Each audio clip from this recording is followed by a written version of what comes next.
Ouais, partager rapidement là, on va parler des noirs là, des noirs. Évidemment, on va commencer par la correction d'un exercice de violabilité. Donc, on va commencer par la correction d'un exode de violabilité. Et bien évidemment, on va parler de George Floyd. George Floyd, pas spécialement George Floyd, mais du fait que moi, Serge Anango, je soutiens le policier en fait. Non seulement je le soutiens, mais je pense qu'il a toutes les chances de ne pas être de ne pas être puni. Il a toutes ses chances. Et donc, je m'en réjouis particulièrement. Je me réjouis particulièrement de ce fait-là. Du fait que ce policier-là, il ne risque pas grand-chose. Donc, il faudrait donc partager le live, s'il vous plaît. Pardon. Je vais essayer de ne pas être long. Essayer de ne pas être très long. Donc,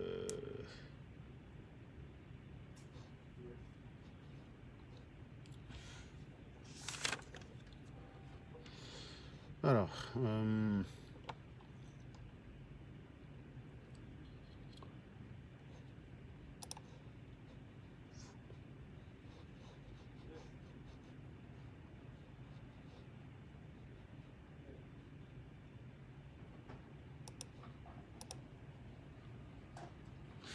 non, c'est un direct, c'est pas un différé. Donc, nous sommes bien le 22 juin à 12h43, heure de Paris.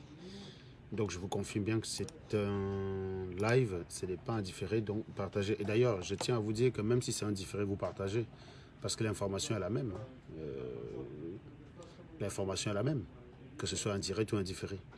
Si c'est la première fois que tu tombes sur cette vidéo, eh bien, que ce soit un direct ou un différé, tu la partages. Je ne vois pas la différence. Honnêtement, je ne vois pas la différence. Voilà. Si tu arrives sur une vidéo parce qu'elle est différente, tu dis « Ah, j'étais pas en direct, tu t'en vas », c'est que tu es un crétin, c'est tout. C'est que tu es un bon con. Donc, tu ne sers à rien. Voilà. Donc, si tu arrives sur une vidéo, soit tu l'as déjà vue, à ce moment-là, tu t'en vas. Si c'est une vidéo que tu n'as jamais vue, que ce soit un direct ou une première, qu'est-ce que ça change? Et d'ailleurs, je tiens à rappeler qu'un direct, c'est écrit en direct. Hein. Et quand c'est une différée, c'est écrit première. Voilà. Donc, il faut partager partout.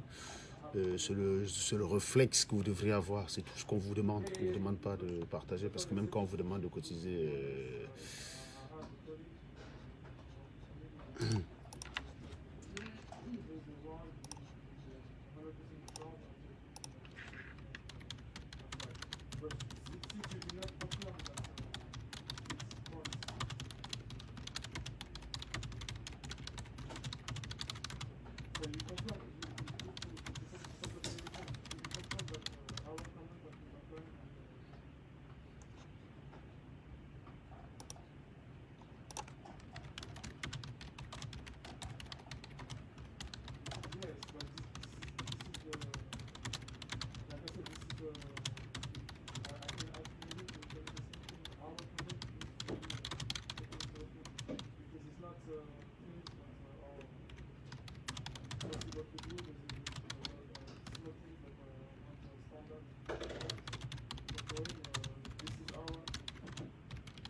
Donc, bonjour Blanche à vie.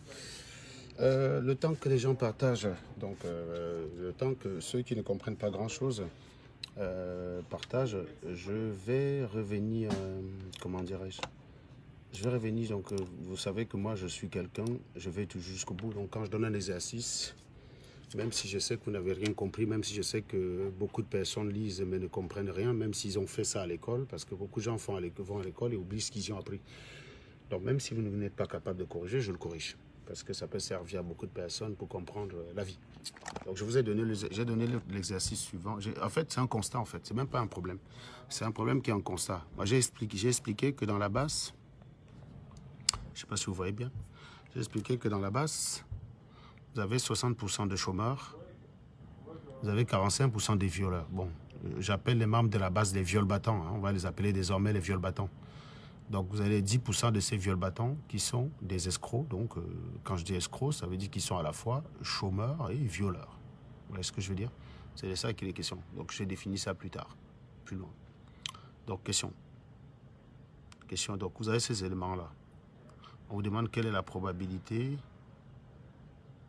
On vous demande quelle est la probabilité de l'événement. Ce combattant est au moins un des défauts considérés. Voilà, la probabilité de ce combattant est au moins un des défauts considérés.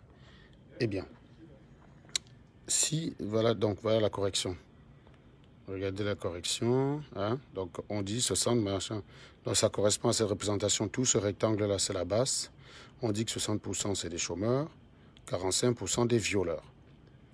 Et donc, 10%, hein, donc l'intersection qui est ici, c'est 10%. 10% sont des violeurs plus chômeurs. C'est de ça qu'il est question. Donc, on va les appeler des raclures et tout. Hein. Donc, voilà. On demande en fait quelle est la probabilité que le viol battant ait au moins un des deux défauts considérés. C'est-à-dire que quelle est la probabilité qu'il soit violeur, soit chômeur. En fait, quelle est la probabilité qu'il remplisse tout ça en fait. Vous voyez? C'est ça qui est pas mal. Donc, ça veut dire c'est la probabilité de l'union de ces deux ensembles-là, de l'ensemble des chômeurs et de l'ensemble des violeurs de la basse. C'est la probabilité. C'est le cardinal de l'union, c'est le cardinal de la basse. Hein. Donc, voilà. Donc, ça se traduit par probabilité de chômeur union violeur qui est donc égale à la probabilité de chômeur plus probabilité de violeur moins probabilité de chômeur intervioleur. Donc, l'intersection qui est là. Ça donne donc ça. Ça donne donc 60 plus 45 moins 10, 95%. Donc d'ailleurs, je tiens à rappeler ici que j'ai mis A et B machin, hein, mais vous comprenez ici que c'est chômeur, ici c'est violeur, et là, c'est l'intersection de violeur et chômeur. Vous voyez ce que je veux dire? Voilà. Donc ça, c'est la première question. Ça veut donc dire ici là que les gars de la basse sont à 95% pourris. C'est-à-dire que quand tu prends un gars de la basse au hasard, il y a 85% de chances qu'il soit un chômeur, soit un violeur. Dans tous les cas, qu'il soit une raclure, quoi. C'est-à-dire que quand vous prenez un gars de la basse, à 95%, c'est une racaille. C'est ça que ça veut dire, en fait. Donc, deuxième question. Quelle est la probabilité de l'événement? Ce viol battant n'a qu'un seul des défauts considérés. C'est-à-dire qu'il n'a qu'un seul, pas plus. Donc, il est soit violeur et pas chômeur, soit chômeur et pas violeur. Voilà.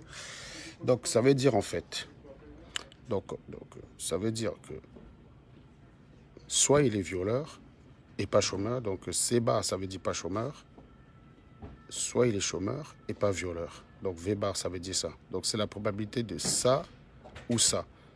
Donc, en traduction mathématique, c'est l'union de cet ensemble et cet ensemble. C'est la probabilité de l'union de ces deux événements-là. Et donc, vous constatez ici là que c'est égal à ça ou ça. On exclut l'intersection. En fait, c'est la probabilité de l'union moins l'intersection. Ça donne ça. C'est-à-dire que même en ne considérant qu'un seul défaut, il y a quand même 85% de chances que le gars soit un raclure, quoi. C'est-à-dire que même si tu dis que, OK, on ne va pas prendre deux défauts, on ne considère qu'un seul. On cherche des gars qui n'ont qu'un seul des deux défauts, soit chômeur, soit violeur. Putain, 85%, ils ont au moins, donc ils ont un et un seul. Ici, c'était au moins un défaut, et là, c'est celui qui n'a qu'un seul. Vous voyez que c'est quand même énorme. Hein. C'est vraiment une bande de pourriture, quoi. Maintenant, on dit, on chope un gars de la basse au hasard, donc un viol battant, dans le camp des chômeurs. Donc, quelle est la probabilité qu'il soit un violeur? Bon, pour ceux qui ont fait la probabilité, c'est la probabilité de... Quelle est la probabilité qu'il soit violeur, sachant qu'il est chômeur? Bah, c'est la probabilité de l'intersection, hein, probabilité de viol et chômeur sur probabilité de chômeur, tout simplement.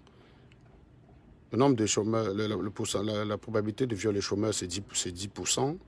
Et la probabilité de chômeur, c'est 60%. Ça donne ça.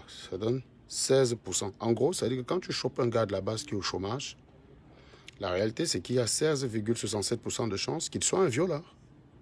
Ça explique un peu le cas de Max, Calibri et Wanto. Vous voyez? Ça explique un peu tout ça, quoi. Maintenant,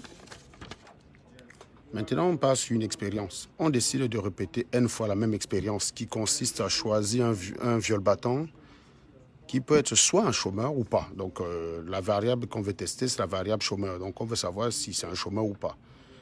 On dit l'expérience. Donc, voilà. Donc, ce genre d'expérience, en fait, suit ce qu'on appelle une loi binomiale de paramètres P et N. P ici étant la probabilité du succès, donc probabilité qu'il soit chômeur, qui est 0,6. Et N étant le nombre d'essais. Le nombre d'essais. En fait, quand on dit quelle est la probabilité qu'il soit... quand on parle de au moins, hein, ça dit que, voilà, quand on dit la probabilité qu'il y ait au moins un chômeur, la probabilité qu'il y ait au moins un chômeur, il faut penser à chaque fois complémentaire. Donc, il faut toujours calculer la probabilité qu'il n'y ait aucun chômeur, que voilà. Et tu fais que la probabilité qu'il y ait au moins un chômeur, c'est 1 moins cette probabilité-là. Donc, probabilité de n égale à ça.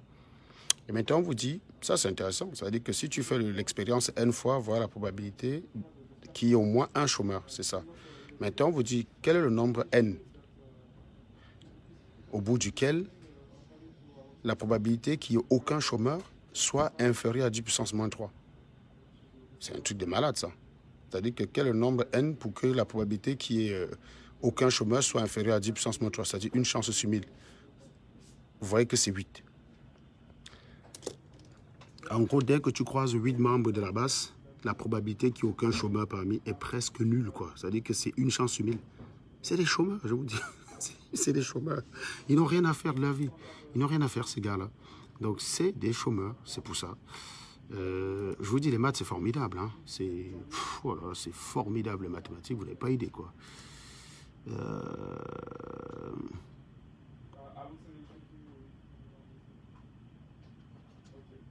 Alors, donne-moi 2 secondes. Donne-moi 2 secondes.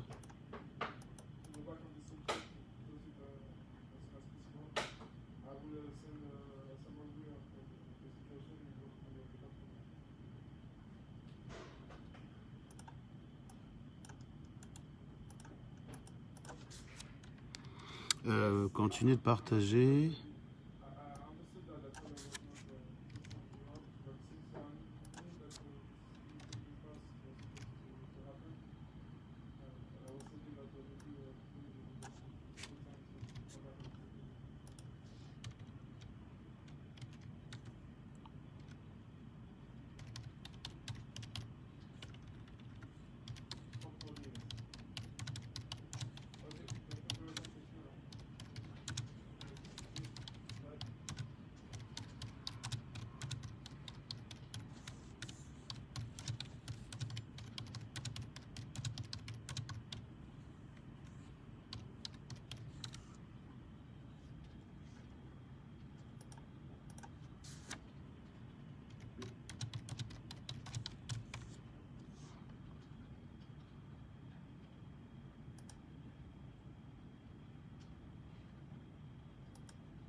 Est-ce que c'est bon, là, le partage?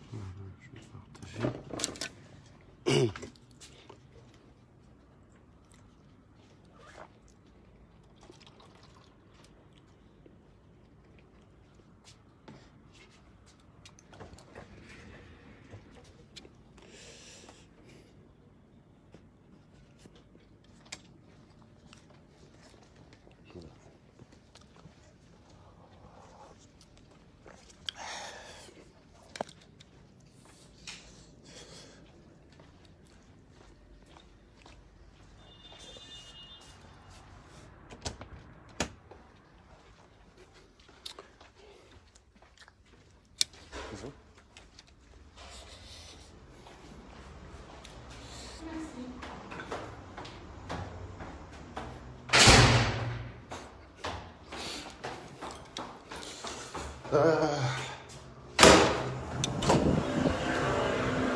Ah, les gars, les talibans, là, vous me faites trop rire. Quelqu'un vient sur mon live, il me dit les types. Ah, les types, ça veut dire aussi. Non, non, c'est vrai que Kamto, il est très beau, n'est-ce pas? Kamto a au moins 20 ans de moins que Paul Biya. Kamto a 22 ans, 21 ans de... Attends, qu'est-ce que je raconte? Kamto a 21 ans de moins que Paul Biya, puisqu'ils sont tous les deux nés en février. Paul Biya étant né le 13 février, je crois Kamto étant né le 14 février. Il y a 21 ans d'écart, mais Paul Biya est plus élégant que Kamto. Et Paul Biya est plus beau d'ailleurs que Kamto. Hein. Parce que vous savez très bien que Kamto, il est laid, dis donc. Parce qu'il est beau. Vous avez vu un Bamilé qui est beau? John Bibot. Quelqu'un vient sur le live, il a un PB avec toi. Il ne sait même pas pourquoi il a un PB avec toi. Soit c'est politique. Alors, au lieu que le gars axe sa parole pour dire qu'il va te contredire, bah, soit c'est personnel. À ce moment, il assume qu'il n'a rien à dire et qu'il ferme sa gueule. Quoi. Voilà. Bon, je viens à mon point habituel. Voilà. Est-ce que c'est ce là que je positionne mon way là? Voilà. Essaye de positionner ça comme ça.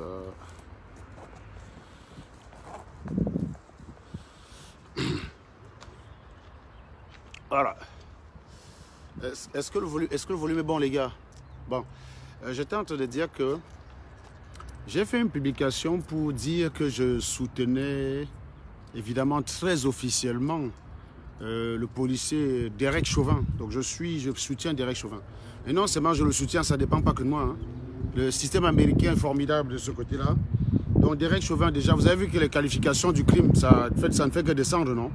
Au début, vous vouliez la peine de mort. Bon, il y a un premier procureur qui a fait une qualification bidon où il risquait 35 ans de prison. Le gouverneur lui a dit, ferme ta gueule, tu es en train de subir la pression des manifestants. Donc, Lokchou, on l'a décidé, on a donné ça au procureur d'État, au procureur général. La qualification est baissée, donc actuellement, il risque 12 ans de prison, pas plus. Connaissant le système américain, je peux vous garantir d'ores et déjà qu'il y a 60% de chances qu'il soit acquitté. Et ça va vous choquer, hein. Mais on s'en fout royalement. C'est ça qui est formidable. On s'en fout. Parce que la justice statue sur des faits. Le fait est que ce mec n'a jamais voulu tuer ce voyou. Il n'a jamais voulu tuer ce voyou. Contrairement à vous, quand vous arrêtez un voleur, vous le cramez. Ce qui est formidable avec votre bipolarité, c'est que vous trouvez normal qu'on brûle un Camerounais quand il a volé. Et un policier qui tue malencontreusement, un voyou, voleur, braqueur, escroc. Vous venez chialer votre maman. C'est ce que je dis. Que les gens, quand je dis ça, ils me disent que comment tu peux avoir la haine autant? Comment tu peux avoir autant de haine contre tes frères? Ah bon, hein? Et vous qui brûlez les voleurs, mon petit frère, Maître Corbeau, me disait là ce week-end qu'il y a un jeune gamin qui a grandi, un jeune gamin de la carrière, donc je ne l'ai pas vu grandir malheureusement, puisqu'il a 17 ans. Je suis parti de la carrière en 93, donc ce qui veut dire 27 ans. Donc ce jeune homme est probablement né en 2003, soit un an avant que je quitte le Cameroun. Mais c'est quelqu'un que Nelson a connu, puisque Nelson est parti du Cameroun en 2013 et qu'il a vécu à la carrière jusqu'en 2009. Voilà. Nelson m'expliquait qu'il y a un jeune de 17 ans de la carrière qui a été tué il y a de cela quelques jours. Donc sa famille est en deuil actuellement. Il a été tué parce qu'il a volé. Vous m'avez vu soutenir la violence populaire, vous m'avez vu soutenir la justice populaire ici? Jamais. Je vous ai toujours dit que c'est une justice animale. Vous venez me parler de haine, vous? Je vous dis, je soutiens Derek parce que c'est un policier. Et que ce mec, s'il était resté dans la voiture, il serait vivant. Donc il a cherché sa mort.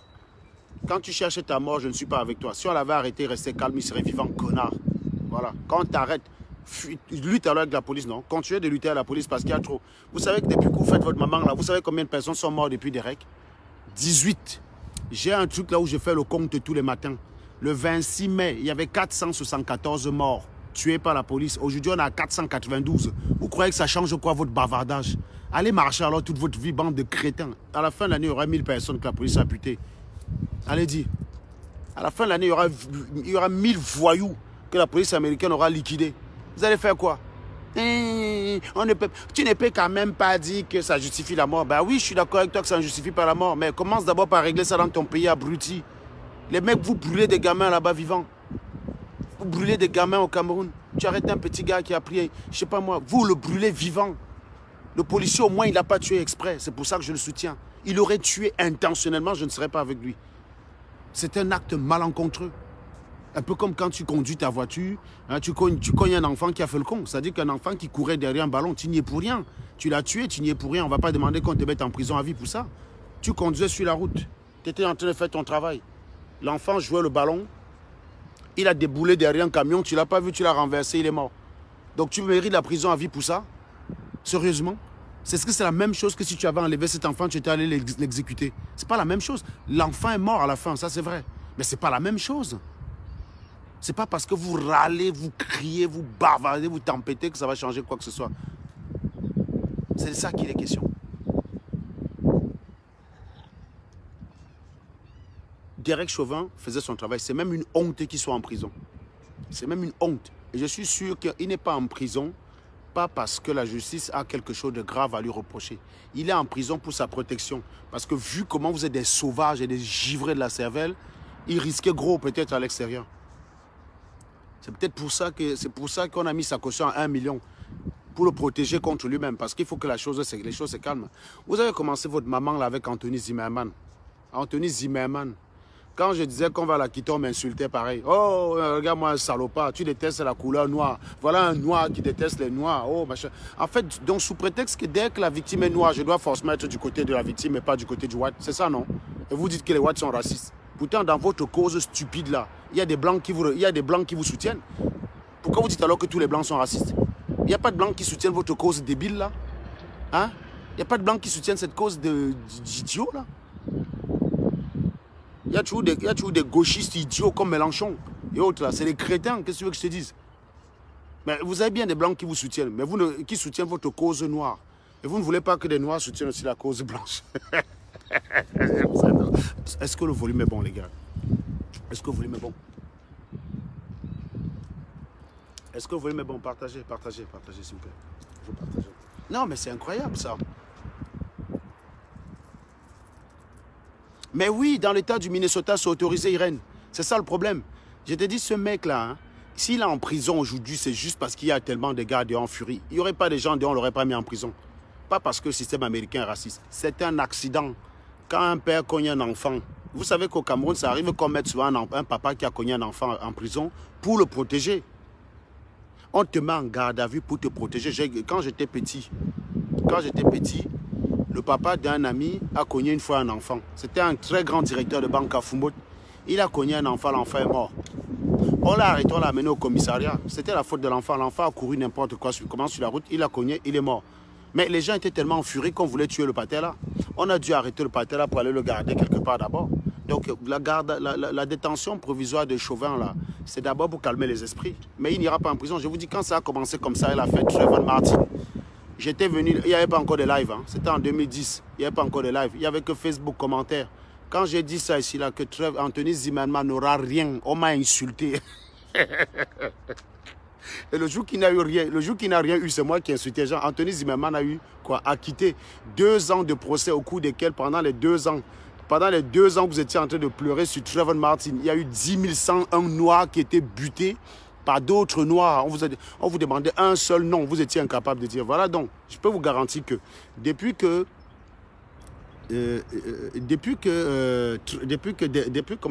Floyd est mort, vous connaissez un homme de noir qui a été buté. Hein? Vous connaissez un homme de noir qui a été buté, il y en a 5. Hein? Donnez-moi le nom de l'un d'eux. Ou alors vous choisissez votre genre de noir que vous pleurez. Si vous voulez commencer à pleurer les noirs qu'on va buter, vous allez faire que ça, les gars. Vous n'allez jamais... C'est pas possible. Je vous dis que depuis le 25 mai ou 26 mai, là, depuis le 25 mai, vous connaissez un nombre de noirs qui ont été butés. Il y en a 5. Il y en a 5, les gars, qui ont été butés. Donnez-moi le nom d'un d'entre eux. Un seul nom. Un seul nom me suffit, les gars. C'est pareil que vous avez fait ça avec Trayvon Martin. Pendant que vous étiez là en train de parlementer Trayvon Martin, 10 101 noirs mouraient sous le coup des balles. Tués par d'autres noirs. Donnez un seul nom, vous étiez incapable. C'est pour ça que quand on m'a insulté par rapport à Anthony Zimmerman, Quand on a relâché Anthony Zimmerman, je suis venu, je me suis bien foutu. Je me suis bien foutu, votre gueule. Ben voilà, il y a en plus qui m'informe que voilà la fille de Floyd qui est devenue millionnaire. Donc son pâté d'ail pour un faux billet. Donc en fait, voilà le femme là à l'américaine. Il faut remercier Derek Chauvin.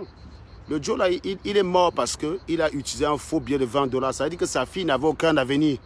Maintenant là qu'il est mort, sa fille, voilà, sa fille peut rêver en grande. Vous allez voir sa fille demain, grande avocate, pénaliste. On va dire, mademoiselle Floyd, d'où vous est venu le talent judiciaire? Écoutez, quand j'ai vu mon papa mourir injustement sous les genoux d'un policier, j'ai compris qu'il fallait que je fasse la justice dans ce pays. Vous allez voir la fille de Floyd là. Je ne sais pas quel âge elle a, mais vous allez en entendre parler dans 15 ans, dans 20 ans. Une fille qui était bonne à finir toxico, probablement liquidée dans un quartier de, je sais pas moi, de Southside de Minneapolis. Je sais que le quartier chaud à Minneapolis, c'est plutôt au nord. À Chicago, c'est au sud. Mais à Minneapolis, je crois que c'est le quartier nord. Puisque je connais très bien la ville de Minneapolis. Hein. Je connais bien la Panther Avenue, Fremont Avenue. Je suis déjà parti là-bas plusieurs fois. Manga était là-bas dans les années 2004 à 2007. Donc, c'était un état que je maîtrisais très bien. Et d'ailleurs, le jour de la convention de républicaine de 2008, j'étais à Minneapolis. J'étais à Minneapolis quand ça s'est passé là, avec le discours très prononcé du gouverneur de l'époque, Tim Pawlenty. Donc, je vous dis, beaucoup de gens parlent de l'Amérique, ils ne maîtrisent pas l'Amérique. J'ai fait 17 États dans ce pays. En 16 ans que je suis hors du Cameroun, en 16 ans que je suis en Belgique, j'ai fait 17 États aux États-Unis. Donc, même quand je parle de l'Amérique, l'Américain, il ferme d'abord sa bouche comme ça, il choue. Ce n'est pas une histoire de que oh, tu es américain, parce que moi, mais mon ami, quand je suis arrivé en France, il y a toujours les gens qui disent que tu es la bêtise incarnée, mais vous le savez depuis longtemps, vous venez encore faire quoi? Donc tu sais que je suis la bêtise. Tu viens encore me regarder et après tu confirmes que je suis la bêtise. Abdulaziz Oumar, tu es un minable mental, tu vois, non? Tu es une raclue et bonne à finir sous les genoux d'un flic. C'est tout ce que je peux te souhaiter. Je ne te souhaite pas finir cramé parce que dans ton pays, c'est sûr que c'est ce que tu risques. Dans ton pays, pour le même délit de George Floyd, là, tu finissais cramé avec le pneu de bagnole, connard. Donc je ne te souhaite pas ça parce que c'est trop barbare. Juste le genou sur le cou, c'est pas mal. C'est une mort douce, c'est pas très violente, je trouve. En tout cas, je trouve. Voilà. Donc Derek Chauvin, c'est un brave homme. Et je vous dis, il y a 60% de chances qu'il n'aille pas en prison. Ça ne dépend pas de moi. C'est parce que j'ai une connaissance du système judiciaire américain qu'un abruti comme toi n'a pas. Tu crois que c'est parce que tu vas crier, que tu vas détester, que tu vas avoir le macabre qui va aller en prison? Tu es malade. Tu crois que la justice fonctionne comme ça? Hein? Vous les Bamileke, on vous a vraiment maudit. Vous voulez la démocratie au Cameroun? Ben non, vous êtes bon à rester dans la porcherie. Le juge statue sur les faits. Tu as quel fait? Je vous dis, le procureur d'État a baissé la qualification de Derek Chauvin parce que c'est la qualification qu'il avait retenue là. Hein. Je vous ai dit l'autre jour, non? Que c'était pour libérer Derek Chauvin.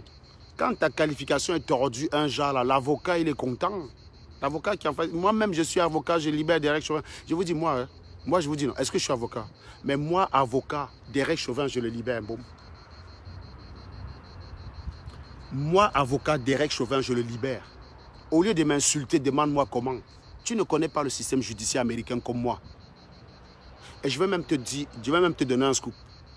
Ça m'arrive parfois, moi, d'expliquer ça à un avocat français. J'ai un pote avocat français que j'ai appelé une fois. Je lui ai juste posé une question. Quelle est la différence au moment de décider sur le verdict aux États-Unis?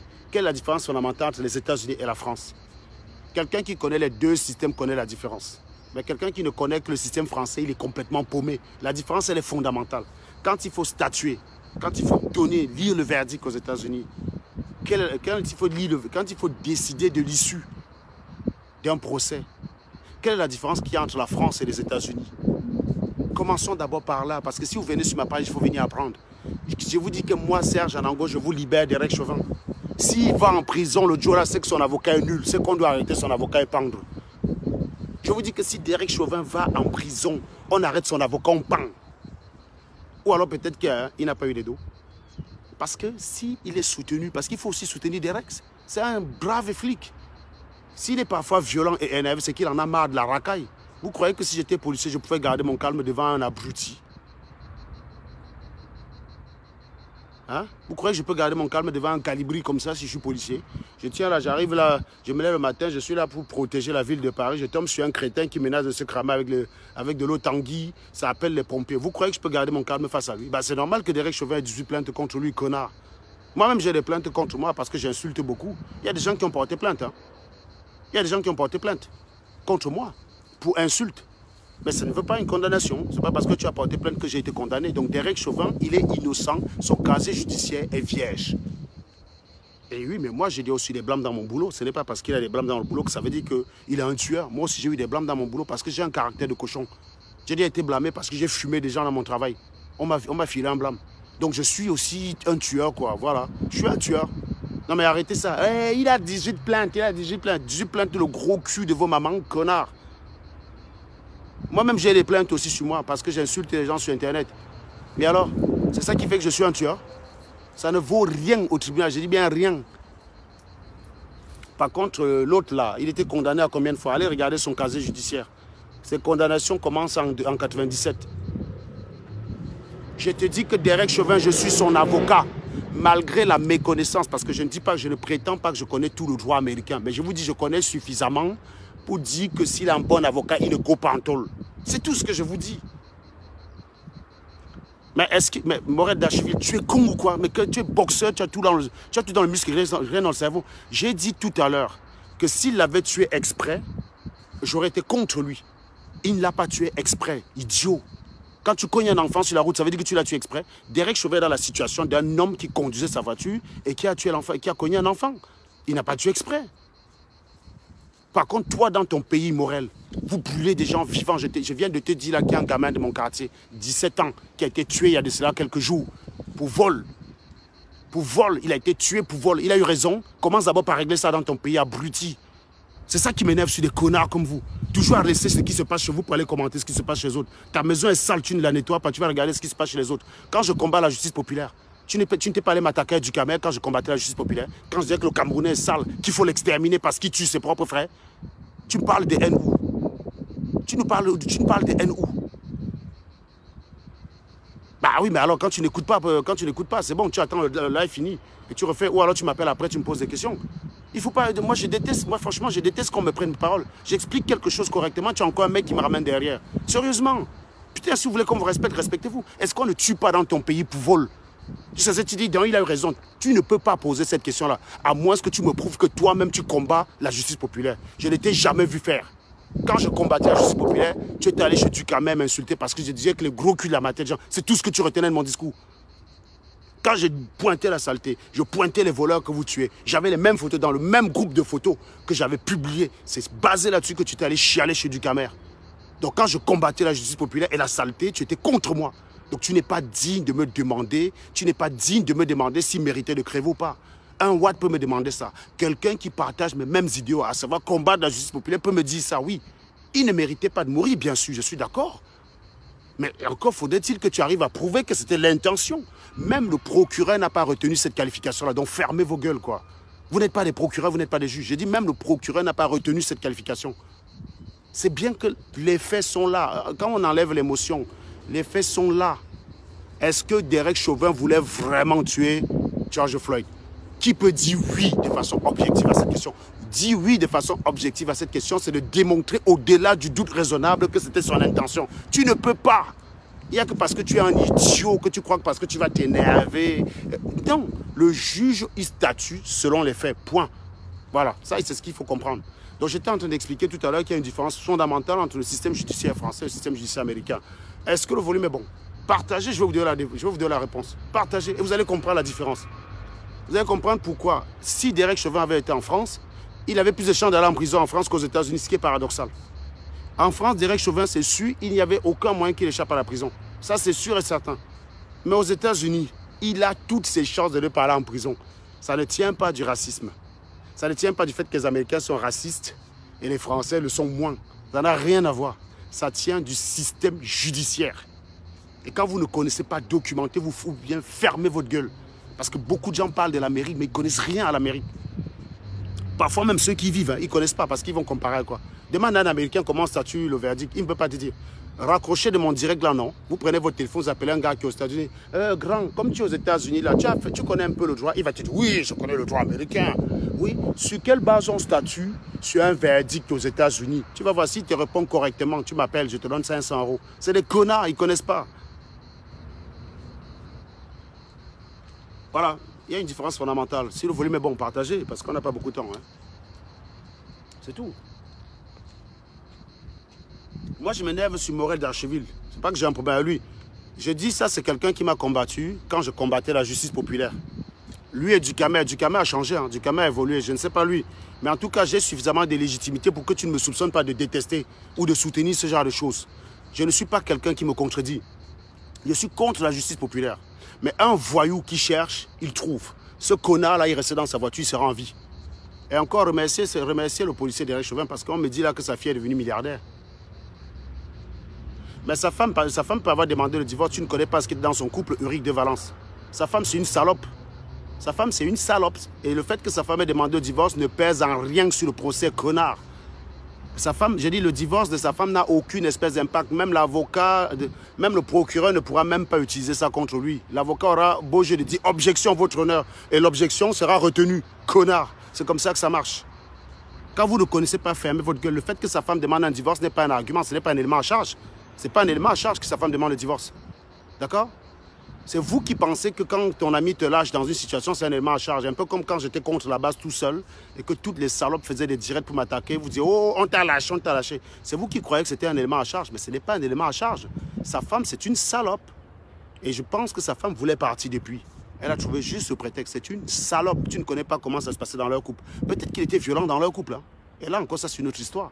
Mais moi, je parle de Derek Chauvin sur les faits incriminés. Ce qu'il y avait dans son couple, j'en sais rien. Peut-être que lui-même, il était violent, il tabassait sa femme. C'est possible.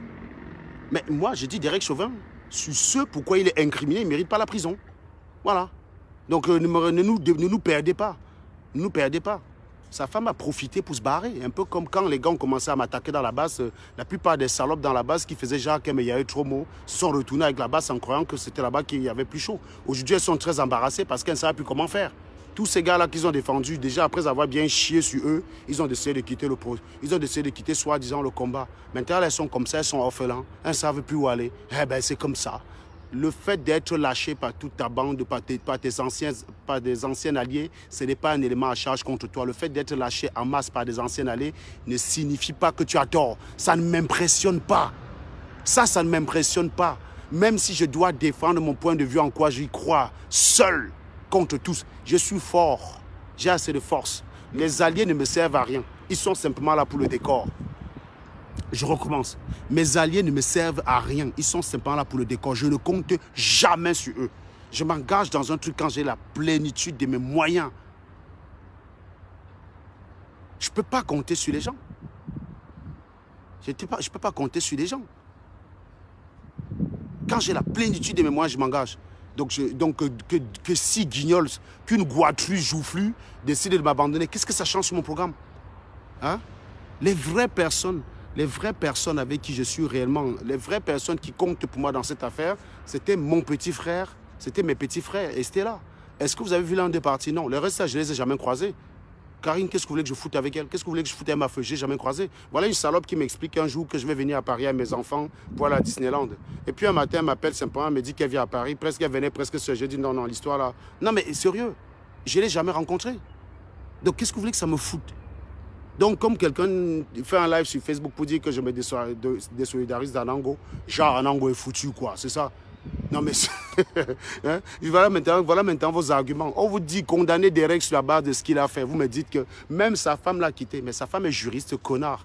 Tu connais quel juriste? Tu sais même dire pourquoi sa femme est partie. Tu sais depuis quand sa femme voulait demander le divorce? Sa femme peut-être voulait demander le divorce, peut-être parce que voilà, elle a trouvé un autre gars, j'en sais rien. Et là, c'était l'occasion pour pas que Derek puisse le poursuivre. Parce que le divorce est prononcé au tort de celui qui est l'initiateur. Hein. C'est comme ça. Si Derek, qui est policier, a des éléments contre sa femme, qu'il a gardé au chaud pour dire que le jour que tu demandes le divorce, je balance ça tombe sur toi. Mais tu vas faire comment? Donc sa femme profite là parce que l'occasion est telle que Derek ne peut pas se battre. Donc, paf, je demande le divorce. C'est le signe d'une femme qui n'était pas son gars. Derek, ce n'est pas un tueur. Si c'était un assassin, il aurait buté plein de noirs. Il y a plein de noirs à Minneapolis. Dans les quartiers nord de Minneapolis, là-bas, c'est les quartiers de voyous. Je suis déjà passé là-bas. Ça donne froid dans le dos. C'est pareil que les quartiers sud de Chicago. Ça donne froid dans le dos. Tu passes là-bas en voiture, vitre fermée, tu ne t'arrêtes jamais. Même au feu, même parfois, il y a des endroits là-bas, tu ne t'arrêtes pas au feu. C'est tous les quartiers des noirs et des latinos. Il dit même le feu. Les gens ne respectent pas le feu. Tu as des quartiers aux États-Unis qu'on ne respecte pas le feu rouge. Mais justement, Morel, je ne cause pas de ce qui se passe dans le couple de Derek Chauvin. Je ne suis pas venu parler de ça ici, abruti. Ton cerveau, il fonctionne. J'ai bien dit que dans ce qui se passe dans son couple, je n'en sais rien. Et ce n'est en aucun cas une charge sur l'affaire Derek Chauvin. Et c'est l'affaire Derek Chauvin qui m'intéresse, connard. Tu vois, la boxe là, c'est tout le cerveau, tout dans le muscle et rien dans le cerveau. Compréhension de texte nul. Tu comprends rien au texte. Donc quand tu m'écoutes parler, il faut dire avoir dans ton cerveau que tu n'as pas la capacité à tout comprendre ce que je dis. Donc quand tu comprends mal, renseigne-toi avant de conclure, connard. Et quand tu ne sais rien, tu m'as vu, je suis venu parler de son couple ici. C'est vous qui voulez parler de son couple pour faire diversion. C'est vous qui voulez utiliser le divorce pour faire comme c'était un élément à charge. Eh bien, pas moi. J'ai rien à dire sur son couple, justement. C'est clair? Parlons de l'acte. Je vous disais tantôt. Non, il n'y a pas des injustes. Ce ne sont pas des injustes. C'est un abruti, Morel. Il le sait très bien. Ce n'est pas la première fois que je le... C'est un abruti. J'ai tellement fumé qu'il est venu à Paris. Quand on était parti, lui, il voulait... Maintenant, il n'a rien dans le cerveau. C'est exactement les connards comme les Derek Chauvin, comme les Noirs que vous avez vus casser les banques. Pour protester, il faut casser. Maintenant, mais qu'il ne faut pas. Je te dis que c'est un procédé légal aux États-Unis. Pas dans tous les États. Dans l'État du Minnesota, c'est légal. Donc, la plupart du temps, ce n'est pas dangereux, puisque tu n'étais pas au courant que ça se pratiquait. Ça s'est déjà pratiqué des tonnes de fois. Sauf que là, ça a mal tourné, connasse. C'est comme ça. Donc, ce n'est pas une preuve. Ce n'est pas un geste qu'il a commis intentionnellement pour tuer, puisque ce geste est autorisé dans sa police. Morel, quand moi, la panthère m'avait appelé pour m'intimider avec ton nom, hein, il m'a dit que tu es boxeur, dis donc. Il faut souvent... Pourquoi les Camerounais sont des menteurs comme ça? Donc c'est à cause de Paul Biya que tu es un trouillard menteur comme ça, dis donc. Franchement, arrête aussi. Arrête. Je te connais très bien, tu ne peux pas me surprendre. La dernière fois que je t'ai vu dans la salle du tribunal, je ne te remarquais pas. Mais ton visage est bien imprimé, là, je te recrois, je saurais. Et crois-moi, c'est moi qui t'aurai en face en premier. C'est moi qui va t'avoir en premier. Si tu as trop de muscles, j'ai mon quacrum dans la voiture. La voiture, elle est garée là. Si je prends le coffre, donc crois-moi que la prochaine fois, c'est moi qui va te prendre en surprise en premier. Quand vous croyez que vous êtes trop lâche là, c'est moi qui vais t'avoir en premier. Tu as tout dans le muscle, mais tu n'as rien dans le cerveau. Et ça, c'est ton handicap. Tu as eu juste la chance qu'au tribunal, je ne te reconnaissais pas, je ne te remarquais pas.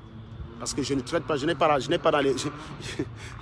Maintenant, quand moi m'avait appelé il y a longtemps, c'était ton ami, non? On n'a pas eu une conférence à trois ensemble. Il faut arrêter. Tu me dis maintenant, je crois qu'à moi, comment? Quelqu'un qui te connaît me dit que tu es boxeur. J'ai quelle raison de douter? Ce n'est pas une affirmation extraordinaire. Il me dit qu'il te connaît.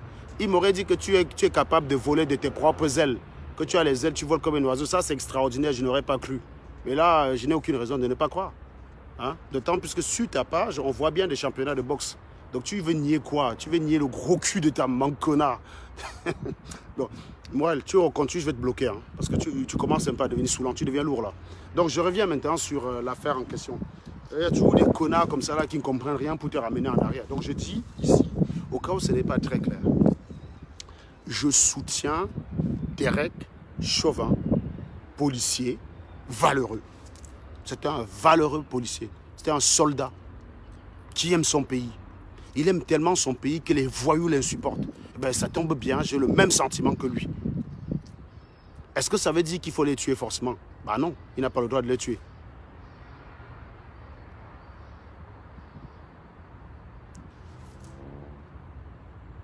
Vous voyez ce que je veux dire? Donc, je disais encore qu'au tribunal, pourquoi est-ce que Derek Chauvin a toutes les chances? Pourquoi est-ce que Derek Chauvin a toutes les chances en France, aux États-Unis, d'être libre, alors qu'en France, il n'aurait aucune chance? En France, il n'irait pas en prison pour longtemps, mais il ne pourrait pas échapper à la prison en France. Ça, c'est sûr et certain. Mais aux États-Unis, il a toutes les chances d'échapper à la prison. Il a toutes ces chances. Je vous dis, les statistiques sont formelles. Vous savez que c'est mon domaine. 60% de chances de ne pas aller en prison. 85% de chances que sa peine soit inférieure à 3 ans. Pour Anthony Zimmerman, j'avais dit que c'était 100% de chance. Pour moi, il ne faisait aucun doute que cet homme-là n'irait pas en prison. On m'a insulté, les Camerounais à l'émotion sur Facebook. On m'a insulté, mon frère. Mais bien sûr que j'ai aussi insulté. Je ne laisse pas faire. J'ai insulté. Et quand Anthony Zimmerman a été acquitté, c'est moi-même qui suis venu me foutre de la gueule de ces bâtards-là. Quand je reviens de 2016, mon premier déplacement au boulot de professionnel en 2016 aux États-Unis, mars 2016, j'ai dit aux Français que c'est Donald Trump qui va gagner. On m'insulte. Même les Français m'ont coché. que ouais, on sait que tu es un peu trop à droite là, que tu vires presque chez Le Pen, ce qui n'est pas faux, bien sûr, ce sont mes opinions. Mais le fait que Donald Trump va gagner ne dépend pas de mes opinions, c'est ça le problème. C'est-à-dire vous utilisez mes opinions pour rejeter quelque chose que je déclare. C'est une stupidité, bien sûr, c'est du sophisme. Donc, j'ai dit ça, les gars, les gens de gauche, même certains amis au Cameroun qui sont beaucoup plus gauchistes que droite, m'ont expliqué que ouais, mais je prenais un peu trop mes délits pour les fantasmes. J'ai dit, vous voulez écouter les arguments, personne ne voulait écouter les arguments. J'ai dit, ok. On a vu comment Trump montait comme ça. Il monte. Début novembre, les gars me disent, peut-être Serge il avait raison. Hein. J'ai seulement attendu le lendemain. Ah putain, j'ai fait la fête de ces gens-là. C'est-à-dire que ce n'est pas parce que je vois quelque chose qui vous déplaît que ça veut dire qu'en niant, ça va changer. Ça ne changera rien, c'est ça le problème. Certes, je vois quelque chose avant vous qui vous déplaît. C'est vrai, ça ne vous plairait pas que Donald Trump gagne. Mais moi, j'ai des éléments qui me permettent de dire que je le veuille ou non, c'est lui qui va gagner, point. Je viens comme messager pour vous l'apporter, mais vous vous opposez à moi. Oui, c'est comme ça que vous êtes. C'est comme ça que vous êtes. Quelqu'un dit qu'il soutient Derek Chauvin, ça devient qu'il déteste la race noire. Mais j'aimerais bien que celui qui me disait ça au moins, qui me prouve qu'il combat la justice populaire au Cameroun. Prouvez-moi que vous, comme moi, combattez la justice populaire au Cameroun. Non, Mekial, ne faut pas. Tu ne connais pas la loi du Minnesota. Je te dis que neutraliser quelqu'un avec le genou, c'est autorisé dans le Minnesota. Ça se pratique depuis des années. C'est le premier accident, connard. Donc, arrête. Arrête d'utiliser ça. Tu ne peux pas utiliser. Si tu es son avocat, si tu es le procureur, tu as ça comme à charge. L'avocat va te dégager, idiot. Vous ne pouvez même pas être des bons avocats parce que vous êtes toujours dans l'émotion. Regarde comment vous êtes nuls. Regarde, donc, regarde, c'est ça. Regarde, tu vois, même moi, sans être avocat, je te liquide tes éléments là déjà en tête. Tu vois, si tu es le procureur en face, je t'ai déjà gagné. Imaginez que ça va se passer comme ça dans la salle du tribunal. Vous croyez que ça va se passer comment? Que Derek Chauvin va arriver comme ça là. L'avocat, il a plaidé non coupable. C'est stratégique. S'il plaidait coupable, il prenait 5 ans. Il a dit, je plaide non coupable. Et il a raison. Il va prendre 0 année. Mais bien sûr, Irène, la terre entière peut te détester, tu gagnes les élections. N'est-ce pas toute la diaspora stupide entière m'a détesté par rapport à l'histoire de viol? Mais qui c'est qui a raison aujourd'hui, hein? C'est qui a raison? Non, voilà. Donc, c'est des choses qui ne comptent pas. Argumentum ad populum. C'est du sophisme. C'est du sophisme.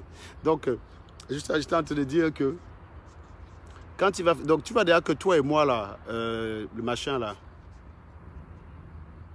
Raoul MB, c'est parce que hein, les sondages, je connais la limite des sondages. Le processus des sondages américains est le moins fiable au monde. C'est le moins fiable. C'est ça que tu ne comprends pas. Le sondage ne te prédit pas que tu peux gagner en ayant eu moins d'électeurs pour toi. Les sondages se sont trompés sur Al Gore en 2000. Les sondages se sont trompés sur Kerry en 2004. Les sondages américains se plantent tout le temps. Mais ça tient à la difficulté de leur système électoral. Ce n'est pas comme en France. C'est pas comme en France. C'est ça le problème. Les sondages se trompent. Et ça, je le savais parce que ça n'avait rien à voir. Ceux qui étaient en France et qui voyaient Hillary gagner, c'est ceux qui causent avec des mecs qui sont à New York, en Californie ou à Chicago. Ben, là-bas, tu mets une chèvre avec les démocrates et gagne. Hein. Donc ça, quelqu'un qui est dans l'état de New York qui voit Hillary gagnant, ça ne m'étonne pas, quoi. Quelqu'un qui est dans l'état de Californie qui voit Hillary gagnant, ça ne m'étonne pas. Tu es dans l'état de l'Illinois, tu vois Hillary gagnant, ça ne m'étonne pas. Go dans l'Idaho, go dans le Montana, go dans l'Oklahoma. Bon, le Texas, c'est normal, hein, c'est républicain. Même tu mets un chien là-bas avec républicain, il gagne. Voilà. Il faut comprendre déjà le système américain pour bavarder. C'est ça que je vous dis. Vous ne connaissez pas ce pays-là. Moi, c'est parce que je le connaissais trop bien que j'ai décidé de ne pas y aller vivre. Ça a été ça la rupture avec ma femme de l'époque. Parce que je connaissais trop bien ce système. Que j'ai décidé de ne pas y aller vivre. Sinon, je serais aujourd'hui au States. J'avais une gare là-bas que ça finissait seulement. Je finissais seulement le school. Je venais là-bas, on se mariait, je restais aux États-Unis. J'avais la green card. C'était réglé. J'ai voyagé aux États-Unis tout le temps quand j'étais étudiant. Je venais aux États-Unis comme ça, je voyais des travailleurs. Ils sont en train de voir comme des malades. Je suis étudiant, je viens pour aller en vacances. Je venais choper ma copine à Minneapolis, comme ça, on allait à Los Angeles. Choper comme ça, on va à Chicago. C'était ça. J'étais étudiant, elle était étudiante, mais je lui ai appris à vivre à la française. Aux États-Unis, elle ne connaissait pas ça. Aux États-Unis, elle ne savait pas c'est comment. Elle dit, mais comment on fait même là? Parce que les gens travaillent ici, je ne les ai jamais vus en vacances. J'ai été chez mon tonton, il n'allait jamais en vacances. Mais toi, tu es étudiant, tu vas y aller en vacances. J'ai dit, c'est ça la France. Ahmed Kameni, j'avais prouvé que Kamto a pu gagner en partant sur une hypothèse qui s'est avérée fausse. Donc si tu ne comprends pas le français, tu dégages. Je n'ai jamais prouvé qu'il a gagné. Tu as compris ce que tu voulais entendre. Tu as compris ce que tu voulais entendre. Dans l'hypothèse où telle déclaration de Kamto serait vraie, eh bien, il a pu gagner. Hypothèse remise en question. C'est le français.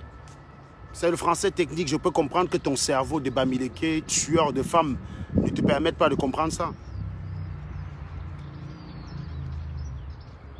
Effectivement, ce sont les swing states. Tu as raison. Rajoute l'Ohio dessus, Raoul MB. Il faut rajouter l'Ohio. Tu as oublié l'Ohio. Tu as oublié l'Ohio. C'est vrai que c'est les deux, c'est la Virginie, la Caroline, l'Ohio, et dans une certaine mesure, un peu la Géorgie, mais voilà quoi, la Géorgie. Et il y a la Floride qui est souvent l'état décisif, c'est-à-dire que celui qui gagne souvent en Floride... Non, non, pardon, l'Ohio, ce n'est pas le swing state, excuse-moi. L'Ohio, c'est l'état où chaque président qui a gagné là-bas, c'est avéré le gagnant, et c'est autant pour moi. C'est l'état, comment on dit, c'est l'état représentatif, c'est l'état thermomètre, on va dire. L'Ohio, c'est l'état où toute personne qui a gagné là-bas a toujours fini par gagner l'élection, en fait. Personne n'a jamais gagné l'élection en ayant perdu dans l'Ohio. Personne. Donc, toute personne qui gagne l'élection, aux États-Unis a toujours gagné d'abord dans l'Ohio, en fait.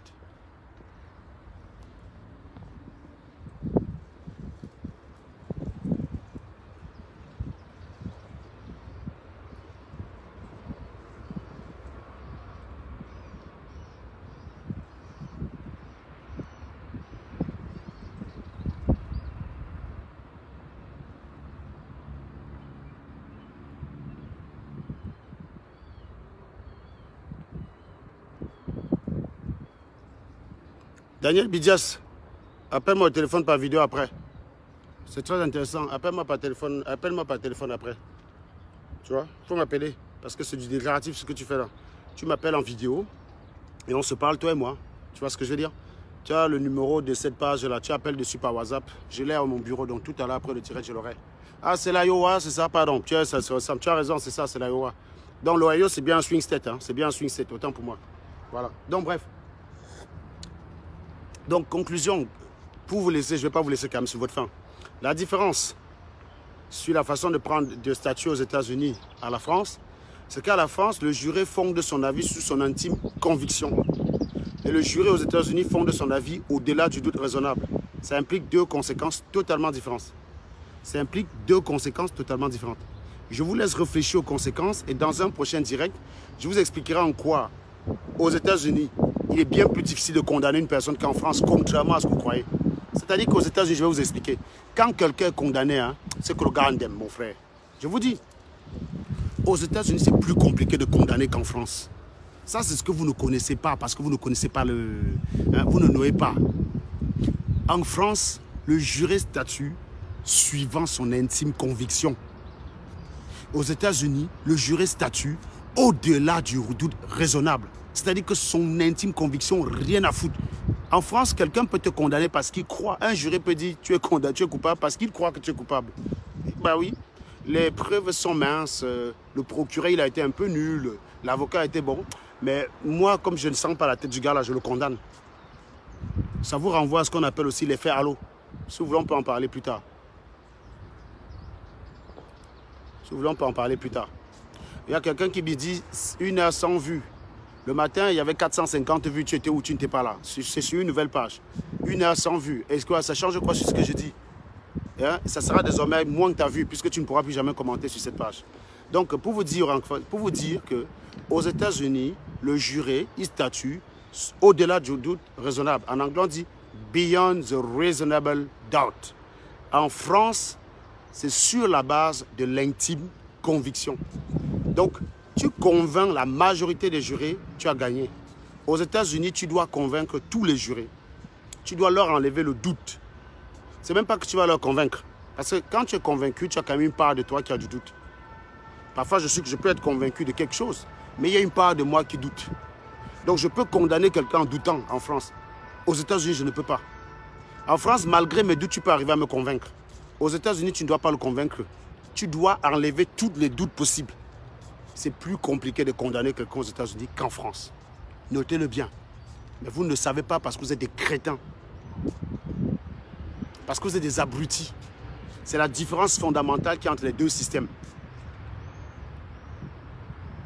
C'est la différence fondamentale qu'il y a entre le système français et le système américain. On statue en France sur l'intime conviction et on statue aux États-Unis au-delà du doute raisonnable. C'est beaucoup plus exigeant là-bas. Voilà pourquoi un procureur peut te poursuivre. Quand lui-même il sent qu'il ne va pas convaincre les jurés avec ça, lui-même il freine. Vous avez vu ce qui s'est passé à DSK, non? Non, je bloque ceux qui sont hors sujet. Donc, Ramsès, une façon de vous bloquer, justement, c'est créer mon enclos de mouton, comme tu l'as dit. C'est justement pour que je reste qu'avec ceux qui veulent écouter, tu me dégages. Je n'ai pas besoin de toi. Tu vois ce que je veux dire?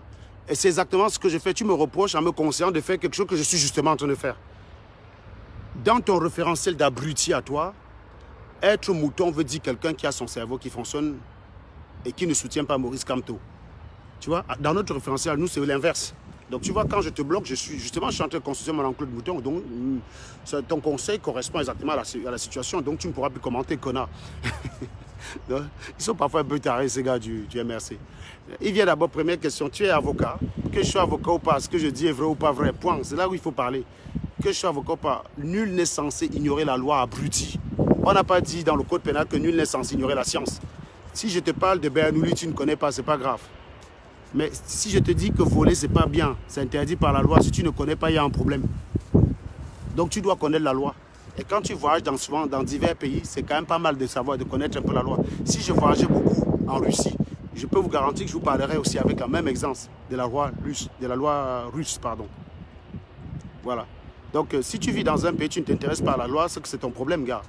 J'ai dit la loi américaine, parfois même quand je parle américain, il ferme sa gueule, il m'écoute. Vous comprenez? Aux États-Unis, un procureur peut balancer des charges sur toi grave. Il peut balancer des charges sur toi grave. S'il se rend compte qu'il n'est pas capable de convaincre le jury avec ça, lui-même il arrête les poursuites. C'est pour ça que vous avez beaucoup de gens là-bas qui sont en prison, puis les poursuites sont arrêtées. Pourtant, les faits qui leur sont reprochés sont graves. Le procureur a simplement compris que oui, les faits sont graves, mais les preuves sont minces. Gravité de fait ne signifie pas gravité, grosse preuve.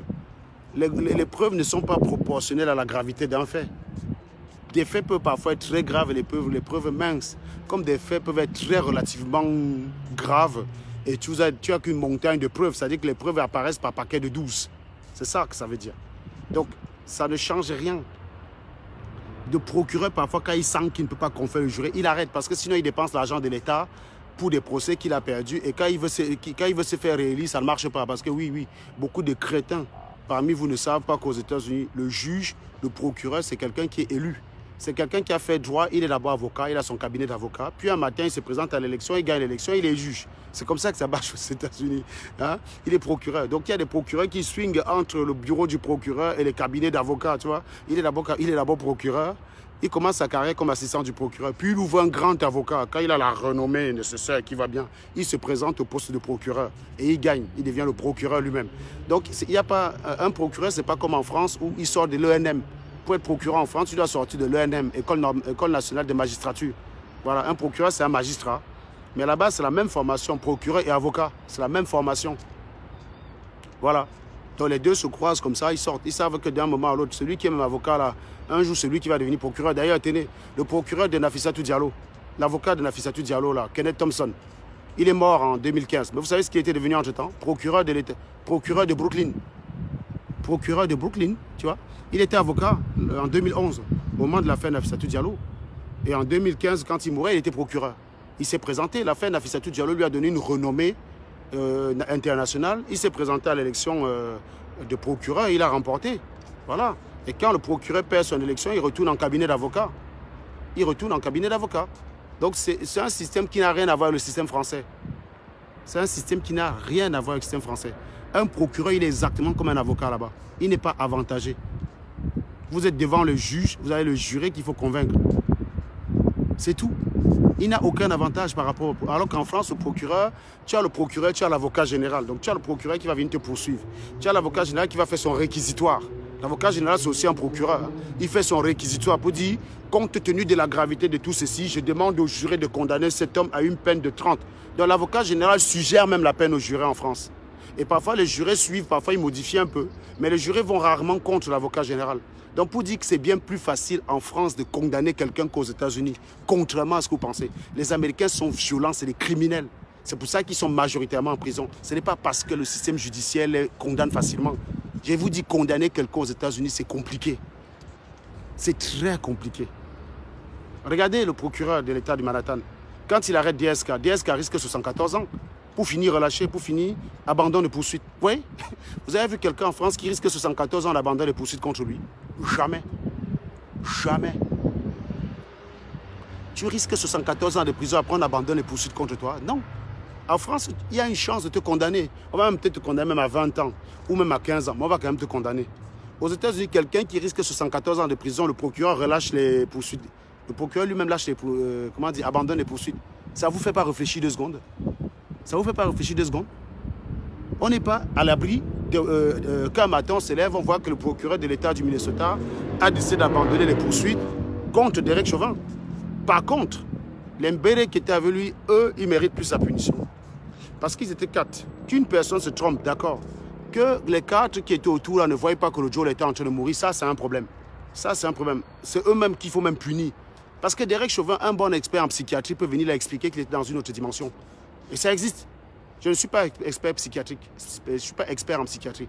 Mais je peux vous garantir que si l'avocat fait citer un expert psychiatre, il peut vous expliquer que Derek Chauvin, au moment où les gens sont en train de crier autour de lui, il est dans une autre planète. Il croit qu'il est sur un morceau de bananier, sur un tronc de bananier, et qu'il ne se rend pas compte qu'il est sur le coup de quelqu'un, qu'il avait perdu ces réalités-là. Il peut un bon exposé comme ça, là. Ça te convainc, les jurys, et le mec qui sort. Vous croyez que quoi? Vous croyez que quoi? Il va y avoir une batterie d'experts. L'expert qui va gagner, c'est l'expert qui sera le plus crédible. Et l'expert qui aura le plus d'éléments, d'exemples du même type. Pour dire que, regardez, dans une certaine situation, on a eu des gens parfois être en danger sans s'en rendre compte. On crie danger, danger, il ne comprend pas. Parce qu'il est dans une autre planète. S'il était dans une autre planète, s'il avait quitté son corps à ce moment-là, grâce à un phénomène psychologique que Serge Anango ignore parce qu'il n'est pas psychiatre, s'il avait quitté son corps à ce moment-là et qu'il n'était plus là, et que ce n'était que la chair de Derek Chauvin qui était sur ce George Floyd, et forcément, il n'est pas responsable de son acte. Ah, je suis bon. Hein?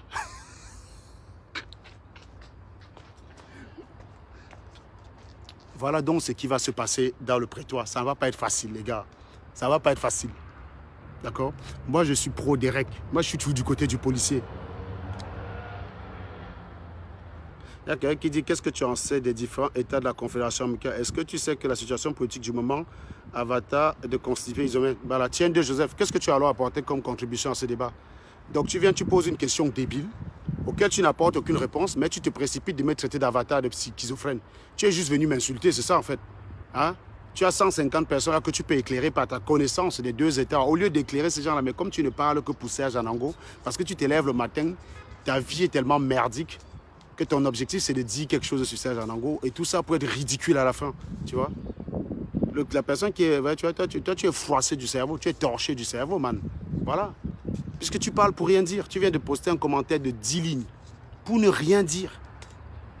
Tu n'as même pas honte de toi-même. Tu n'as même pas pitié de toi.